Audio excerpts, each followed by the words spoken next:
One question for you. When I was doing a little bit of research for this podcast, I looked at all sorts of different biographical and historical information, and it listed Paul Hornung with 4 championships. And as everyone knows, we won 5 in 7 years. And then it's like, oh yeah, there was that gambling thing with Alex Karras. How did that go? Is that 63 or 64? 60, yeah, 63. So which wasn't a championship year for the Packers. So the one that he missed out on was 67. So there's a couple of things there. So let's touch on the gambling thing. I mean, that strangely something that never really sullied his reputation. So, and I think that partly because of the fact that Vince and Pete Rozelle dealt with it really, really quickly. And I think partly because of the way that Paul was, and also because of the fact he never bet on Packers games, so he says, and I believe that. And he certainly never bet against the Packers. And I saw an interview once that said, "Why would you ever bet against that Packers team?"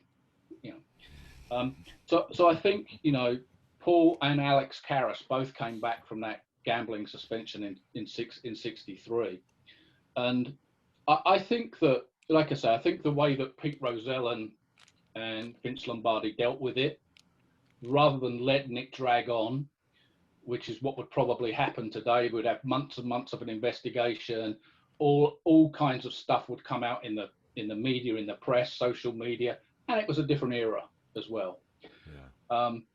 But the story goes that Pete Rozelle called Vince, said, "Can you come to New York?" And Vince didn't know what it was about, but got on the next plane. And and Pete Rozelle's at his desk. Vince comes in. Pete says to Vinny, "I got some," Vinny as he called him, Vince. "I've got some bad news for you. Here's the file. I need you to look at it." Rozelle said nothing, and Vince opened it up, spent 5 minutes looking at it, passed it back to Pete Rozelle and said, "Pete, you know what you've got to do." And that really, I think, one, that said a lot about Vince Lombardi as a person. It also says a lot about Pete Rozelle, that he dealt with it that way. And it hurt Vince. It hurt Vince a lot because he almost saw Paul as another son. Yeah. Even though his character was completely different to Vince's, there was certainly a very special relationship between Vince and Paul, and that really hurt Vince a lot. But there was never any question in Vince's mind that when Paul was allowed back in 64, that he wasn't coming straight back to the Packers.